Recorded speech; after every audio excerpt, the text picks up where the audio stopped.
To power off your Pixel phone, the logical thing to do would be to press and hold the power button, right? Well, that unfortunately doesn't work anymore because it just opens the AI assistant. But I'll show you how to make it work, and I'll also show a few alternative ways to power off your phone. Because the button is now configured for Gemini by default, you'll need two buttons to bring up the power off menu: the power button and the volume up button. Press those two simultaneously and the power off menu appears. If you find it hard to align your fingers on those two buttons at the same time, you can also power off the phone without using any physical buttons.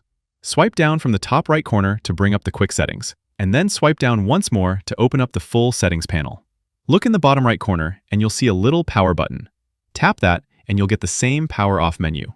If you want, you can change the power button behavior so it actually powers off your phone instead of activating Gemini, or the AI assistant, whatever you want to call it. Let's go to Settings and then scroll down to System. Then we'll go to Gestures. And on the very bottom, you'll see Press and Hold Power Button. This is where we can choose what happens when you press and hold that button. By default, most phones will have this set to the digital assistant, but you can change it to the power menu option. And with that, simply pressing and holding the power button allows you to power off your phone, just like it was designed to work before all this AI hype. And that's how you power off your Pixel phone. Click that like button if this helped, and subscribe for more easy guides like this.